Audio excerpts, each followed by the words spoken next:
It felt like if he was in the Mediterranean in a boat. That was the feeling that Woluwe had on him. It was more about the parks and the ponds and things. We are delighted to have you tonight to officially launch the exhibition. I was doing my nutrition course and I came here. I felt so welcomed. I only came for 2 weeks to do 150 hours. I ended up doing 2 years. Thank you so much for inviting me and showing me all your hard work that you put into, and they're all my favourite. I love each one, all of them.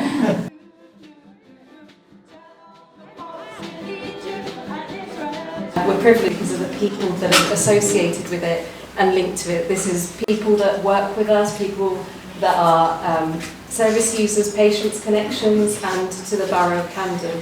Every Tuesday, all of our lovely choir walk through and they're always amazed. They're just like, wow, this is incredible. And it goes so well with the music. Music and art is beautiful. It's a beautiful thing. So this is our first song, handwritten by the lovely Julie. Everything's alright. Everything's okay. Everything's hunky-dory, let me say. Everything's alright. Everything's alright. We have done several quite big group shows during the year, and I wanted something a little bit more intimate, a little bit smaller, just to simply focus on creativity in Camden, to celebrate where we get a lot of our art and artists from. Colour is the keyboard, the eyes are the hammers, the soul is the piano with many strings.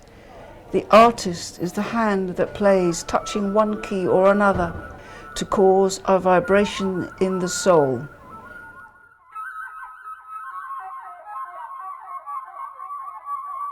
But I felt a very strong, strange connection to him, that he was also a synesthete, as I am, which means that two senses are blended together.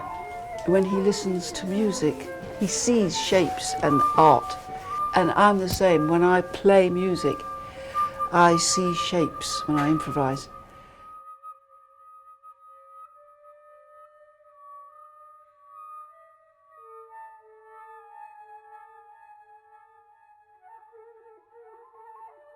And these reflect his love of the nightlife venues in Camden over the years, including the Camden Palace, Electric Ballroom, and they're beautiful. Amy Winehouse, the night is Pia, can I show you take a picture? She's so tiny. Yes, yeah.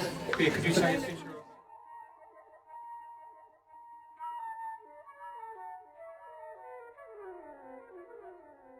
And I was here with some friends who I shared flats and houses with in Brisbane, and we were out just about every night and enjoying that whole music that was happening at the time in the UK. It was wonderful.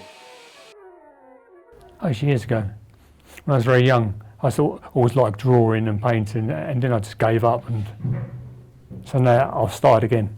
When my therapist suggested that I started to draw and paint again to help with my depression, which I found it very, very helpful, because I could think about other things. I could focus on more positive things.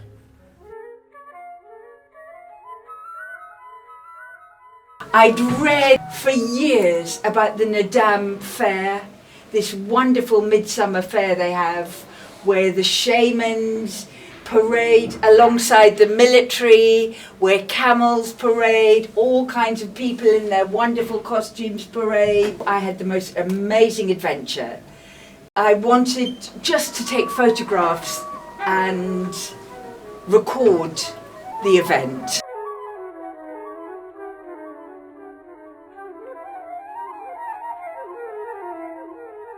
It's good to have this dynamic looking display, and it is stopping people in their tracks when they walk by and they do look. I met Hugh Hatfield in 1989. I went to sit for him that day, and from that moment on we click on, and we lived together for 30 years. Hugh passed away a year and a half ago. He died of cancer. Making that switch to working only from life left me with that problem. How do I get people to sit for me? And I was working at a students' union at the University of London, and the students there were lovely, enthusiastic young people doing incredible subjects, having come from all over the world. And I could ask them to sit for me for a quick drawing quite often whilst we were still at work in an evening. And if that went well, I could invite them to my studio for a longer drawing, a colour drawing, a more involved piece. And I do feel very indebted to everybody who's posed for me. It's because it allowed me to develop my work in a different way, and a way that I wanted, and a way that still involved people. The arthritis and then fibromyalgia was progressing. The prospect of retiring when he didn't want to retiring, a divorce from his wife. You see that one here, which I find that is one of my favorite, because that is very Hugh. You know, I'm looking at you. My husband has always been an outsider, so that's, if you wanted to think about Hugh Hatfield, you look at these portraits. His intention really, I think it was deconstructing things, questioning about things. I could maybe ask them, would you sit for a painting, which might be 8 or 10 afternoons of coming and posing. Not many people have a portrait in oils done when they're an undergraduate or a postgraduate or whatever. And I felt as though I was painting and drawing their potential, what they were going to go on to do and be. Joe up here, he works for the Financial Times now. He's a talking head on lots of financial information programs, and he's based in New York, for instance.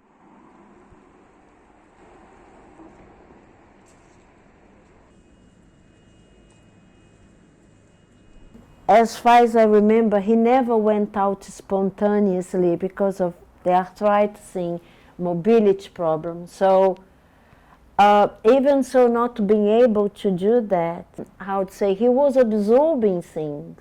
He was really absorbing, like in the car, going out in the car, maybe going to hospital appointments. He loved being here. He really loved being here. I always came home with photographs, right? So I used to show it to him. Could be my photos inspired, you know, those beautiful sketches and paintings of Rollway, definitely. I find that very romantic, you know? Like a big lizard, you know? I'm very attracted to nature. I love any natural source, you know. And when I found myself living in Highgate up Swains Lane, opposite the cemetery, there was Waterlow Park, and it had everything there, you know. I'm particularly fond of water, and that one and the other water scene would have been at Parliament Hill Fields. Peter suggested showing some paintings which I did during the pandemic. I started painting some of the flowers and, you know, nature in the garden.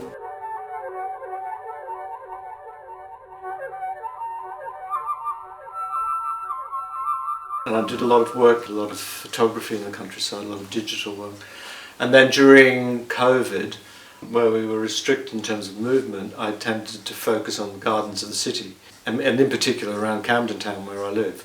So a lot of the work I was doing at that period was to do with the way we present nature in the city. You know, it's a constructed environment. These gardens are very artificial, but we've put what we consider plants and actual nature into the gardens. When we put the call out for Camden Voices, within about a week we got 11 artists who had been working and living here for many years and knew of us and took the opportunity to display their work. It's a delight to have helped organise this with Manuel, who is an artist I've known for a number of years. I've always loved his work and I've discovered the background to him. I decided to study art because I didn't know how much longer I would be alive. And art, it's been a wonderful tool, vehicle for me to express a lot of the things that I was going through at the time. When I went, I was very, very sad because my sister had died just a few months before. So I was very sad. I'd always wanted to go, and I knew also there were shamans there. They are very connected in a very primitive way to life and death. They offer things up to the sky gods, but it was also the Buddhist temples, and I was living very near one. And the temples are beautiful, which gave me a wonderful sense of calm and peace and acceptance. Acceptance. I came back, sadly broke my leg, not riding a horse in Mongolia, but chasing my grandson. And then I was restricted for 6 months, wobbling around on crutches. And then there was a lockdown for 2 years. So thank God I got out. And I came across this one, which I think is absolutely stunning, and it also blends in quite well with mine. And it's of his drawing is of the Aristarchus Herodotus. And it was drawn in 1916. I said, oh, this is really interesting. Maybe I could create an artwork using his drawing and my drawing, both done over 100 years apart. It's a print of the moon on aluminium. And the other theme is I perceive to be the sort of tragic destruction of the moon by man's arrogant, vain attempts to conquer it. And he used to always give us the leaflets for every exhibition. So I said to him, I'd like to be involved. I'd like to help you with your curating, because I thought that would be a way in. And I also said to him, I have a lot of work that I'd like to exhibit. So the pixels and pigments, I did that one. And that was one of my old works that I did, and that was during the Iraq War. Coming from a very dysfunctional background, I felt that my way of expressing myself was by making the marks. So it's looking at colour, and it's looking at shape, and it's looking at structures.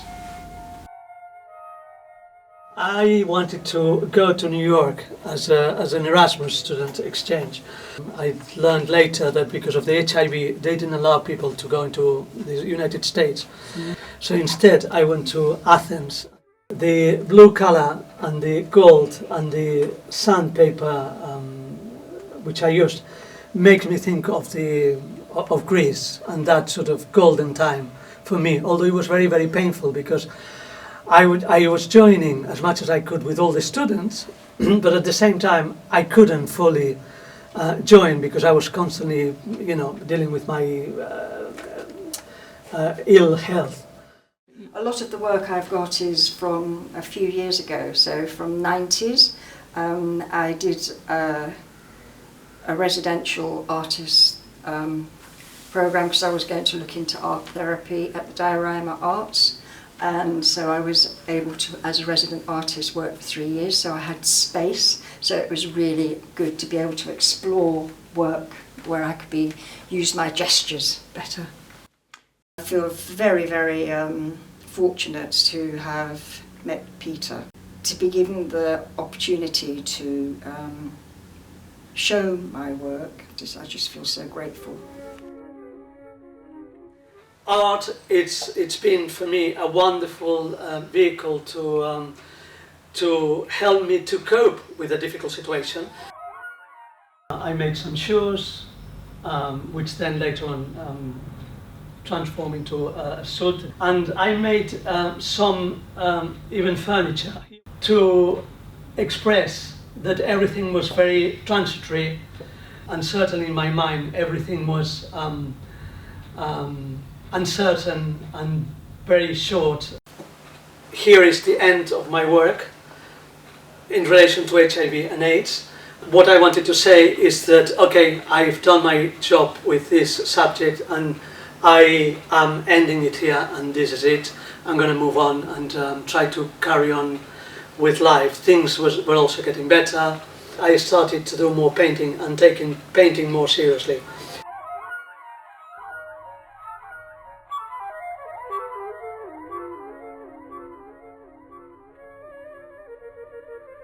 I did an introduction to game design at university where I developed basic animation skills and spent my time constructing shapes out of triangles.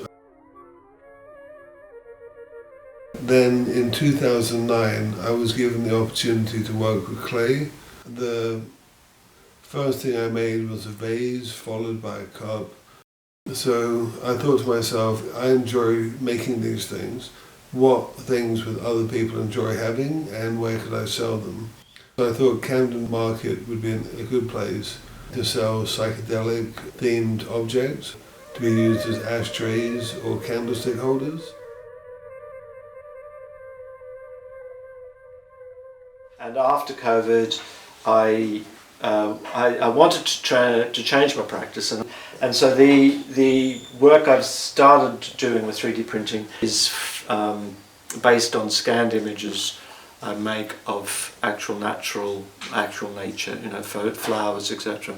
And I take that organic piece and then reprint it with the 3D technology. When you see it on a reel, you know, it's just like a string.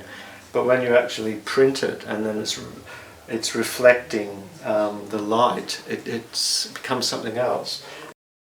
When I look at this piece here, and I just think there's something quite photographic about it, and not digitally photographic, but actually the traditional photography. It's always just been there, and I haven't really pushed the idea about it, but it just felt to me like that. And you've given a really fascinating talk about your practice, and I'm sure loads of people would really have loved to hear. My brother suggested that I work on more functional wear, because as he put it, there's 6 or 7 billion people on the planet and they all need a bowl to play in the cup. So I've been doing that now since I think about 2015. I make large plates, I make small plates, and occasionally I make bowls, and was able to combine it with my interest in haikus, which is a restricted form of Japanese poetry that I could easily illustrate onto the base of a plate, which is otherwise a blank and neglected canvas.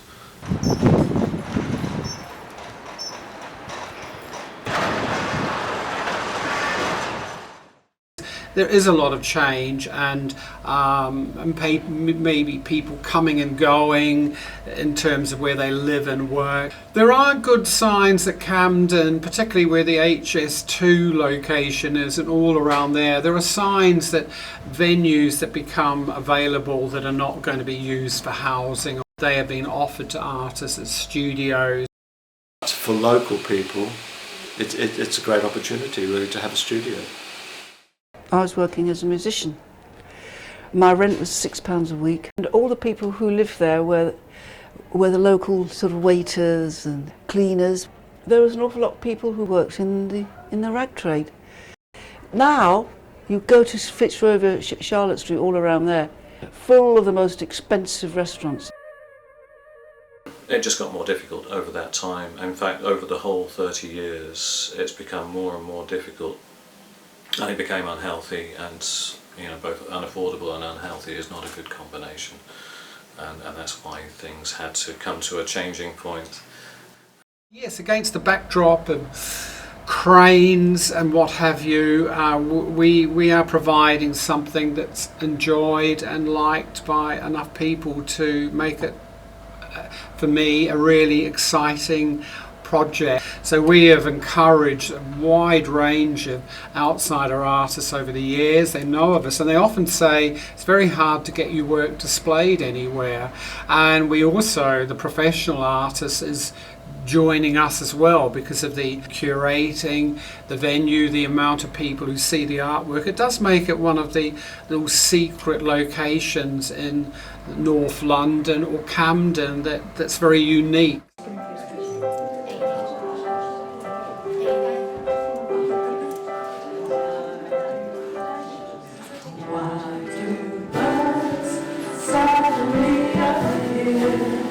Every time you are